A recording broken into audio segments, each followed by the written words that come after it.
The Pistons get obliterated in Boston, and all the issues with this team come to the forefront in just another embarrassing loss. We're going to talk about that and why the Pistons need to make change ASAP in just a moment. Lane, skies a jam. Dynamite dunk, and the crowd loves it.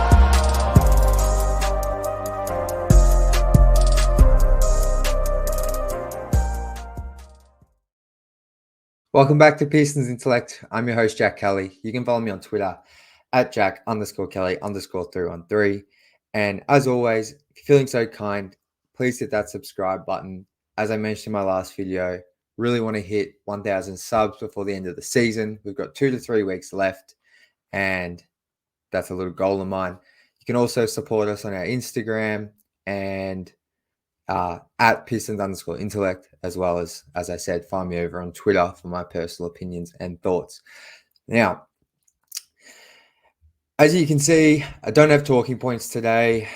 I was able to watch the game live today. I had the day off from work, and as soon as I saw the outs this morning, Cade being out, Fontecchio being out, Asar still being out, Quentin Grimes still being out, I had a feeling the Pistons weren't going to win.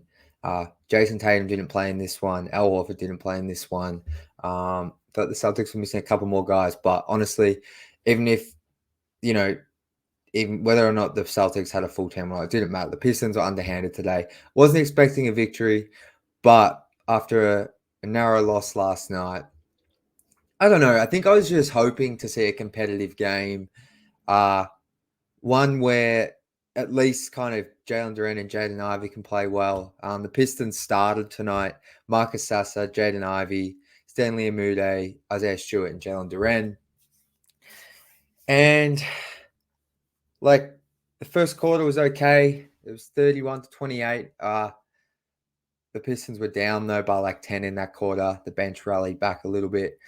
And yeah, from that point on, the Pistons got outscored in the second and the third quarter by 10 points or more. Then the last quarter, it was pretty much tied even, but the Celtics just had in their reserves. So it's a game the Pistons found themselves down by 20 for pretty much most of the night, 25, 26. I think it might even got to 30 at one stage there in the fourth. I don't know where to start. Maybe I'll start a little bit positive, because I want to try my best not to be too overreactionary on here, although I think a lot of Pistons fans right now, immediately after that game, would just be feeling a bit gross. So I think where I'll start was Jaden Ivey. I thought, at least in the first 3 quarters, just got back, found a rhythm offensively. I thought in the first quarter, he scored 10 points. I thought he looked really good on drives. I actually was getting frustrated when he'd settle for jumpers, because I thought the way Cornette was playing the pick and roll, he was allowing Ivey to get to that floater every time. And obviously the Celtics were happy to give up that floater, but Ivey was making it, and I wanted to continue to see him tack the basket. But I thought as well in the third quarter, he did a little bit. He finished tonight with 21 points, 5 rebounds, 5 assists, 3 turnovers. Look, this isn't a game I'm going to get excited about, but I just thought it was nice to see him finish 10 of 19 from the field. I think he was probably more around 10 of 15 until the last quarter, where he just missed a few shots. So, look, as I said, it's nothing to get excited about, nothing to brag about, because ultimately, for most of the time he was on the court, Pistons were down double digits. Ultimately, it didn't have an impact on the game, but it was nice to see him get back into a rhythm, because he has been struggling, especially since the All-Star break.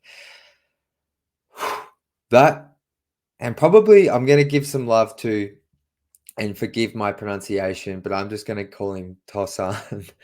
He's the two-way guy. I believe he's from Great Britain, out of Princeton. He's a wing. I thought he showed some stuff tonight. 11 points, 4 of 5 shooting, 2 of 2 from deep. He's got the body to be a quality, not a quality, but a rotation level kind of wing in the NBA. And when he's making shots like he did tonight, and kind of got to the free throw line for a couple of free throws, had a steal. There's a player there.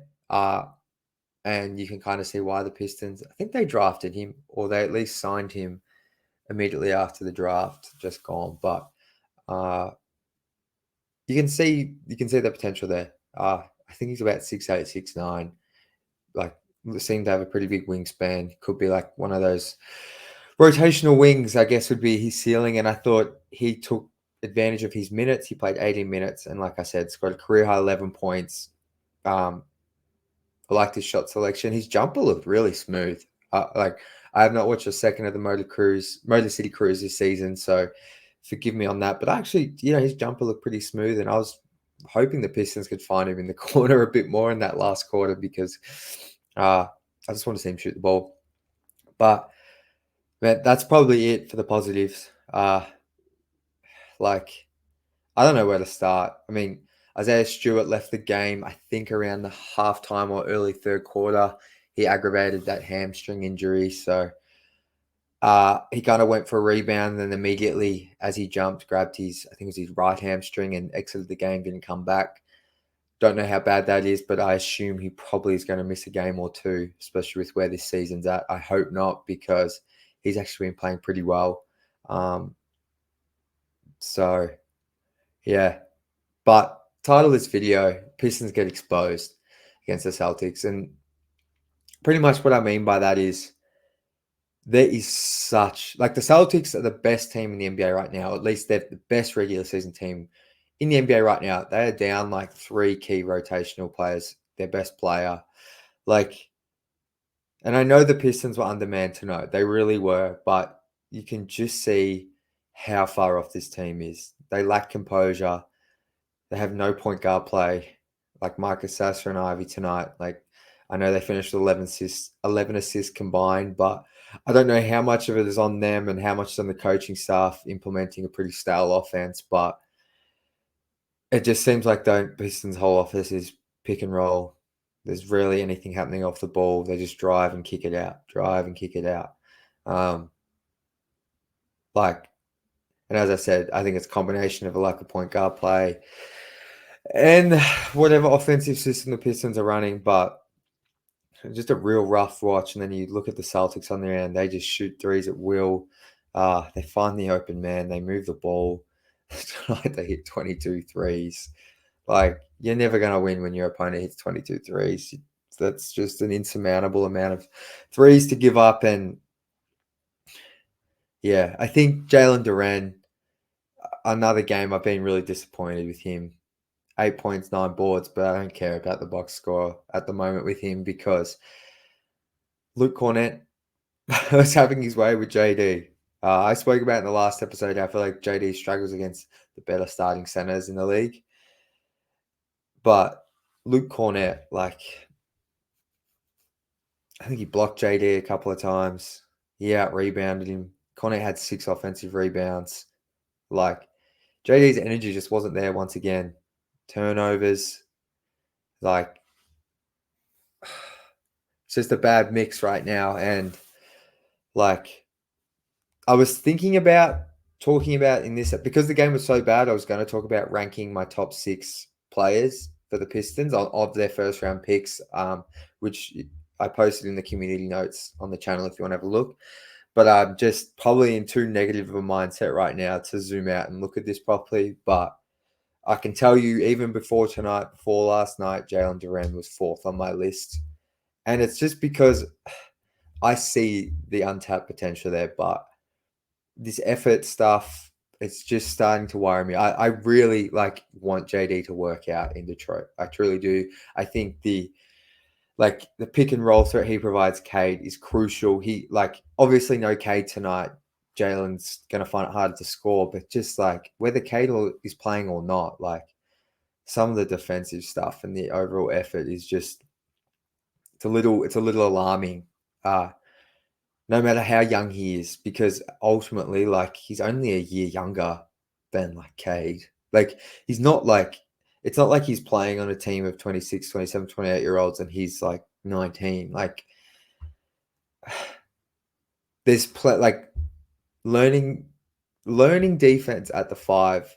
I'm not going to sit here and say is easy and he should be much better, but I'm just waiting for that Jalen Duren like monster defensive performance. Even when he had that like 2020 the other week and 5 assists, like the defense at times was still like just leaves a lot to be desired. So yeah, I'm yeah, that his game it's just really starting to bother me just as a fan because like if he's turning it over, he's not giving a lot of effort. He doesn't shoot threes. Uh no assists tonight. He's not really bringing a lot. And he's capable of so much more. So he was probably the big disappointment tonight. And like even tonight, Monty elected to close the game with Wiseman, which I can't believe I'm saying this, but Wiseman didn't even have a great game tonight compared to how he's been playing in his last 5 to 6. Wiseman's first half, he struggled as well.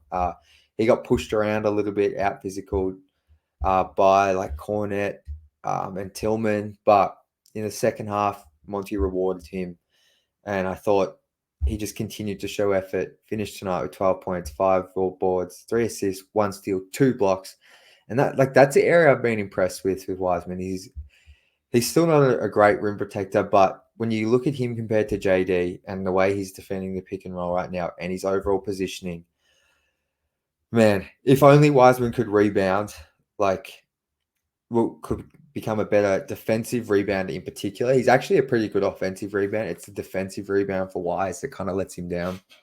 Like, whew, he's not like, you could make the argument he's better than JD defensively. And maybe he is at this very moment. So he's had 2 more years in the league than JD. So this isn't me saying start Wiseman and get rid of Durant. It's kind of glaring to me that Wiseman recently, in my opinion, in the past 5, 6, 7 games, like he's been consistently better than JD. So happy for Wise. And I think as a backup big, he's been really, really solid recently. And I love to see that. But it's also kind of showing kind of how Jalen Duren's kind of struggling right now. So,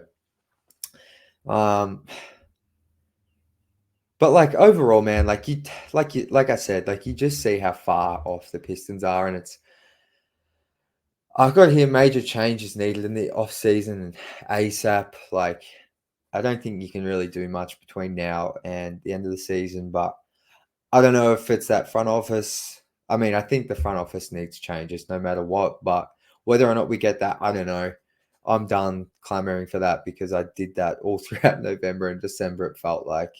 And I know the Pistons tonight, like, I know I'm probably going to wake up tomorrow and when you zoom right out of this game and you see the outs Detroit had, like, maybe this isn't as bad. But it's just, I think it's more just the year 4.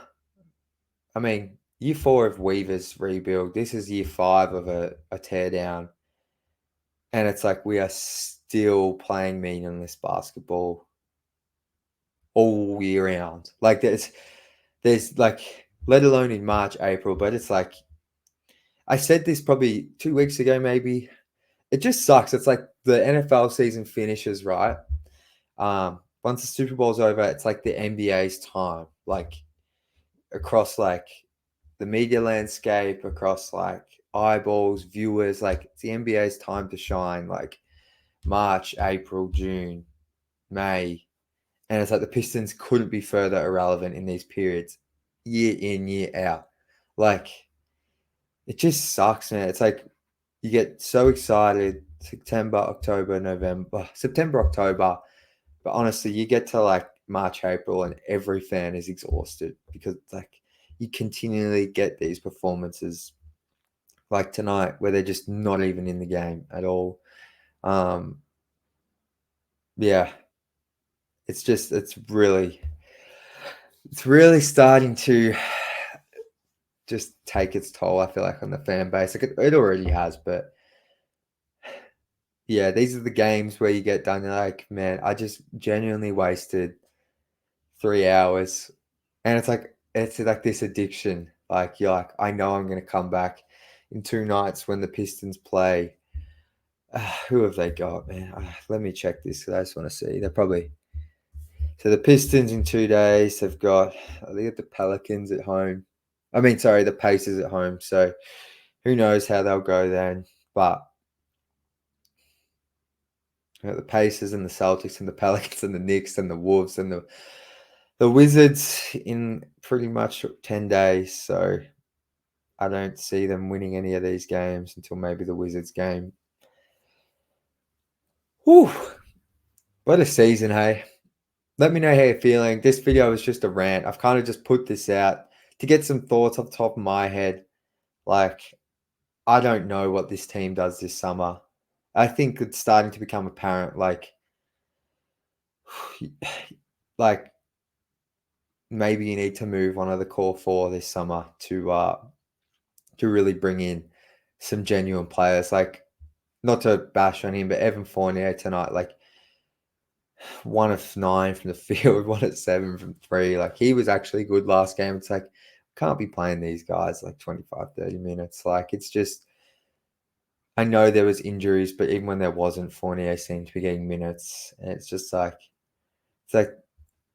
we already had the Killian Hayes thing this season. Like, these guys, if you are serious about actually trying to climb the standings, like, there's no room for this kind of stuff. Like, and I think we as a fan base are just so tired of just, like, tonight, the Pistons, Taj Gibson played for the first time tonight. He became the 28th player to suit up for the Pistons this season, which is the most in franchise history. And that they showed like the top 5 amount of players to play in a season. And like, I think 3 of Weaver's 4 seasons were in like the top 4. So it's like, it's just been like each season's been a carousel of bringing in players, moving on, bringing in, moving on, bringing in, moving on. And I understood it for like first 2.5 seasons, but like, and last season, but this season, like, to have played 28 players, to really have not solidified a rotation, and to be closing the season where, I don't know, I'm still waiting for that encouraging stretch. I know they won 3 out of 4, but I said it each video, like, none of that.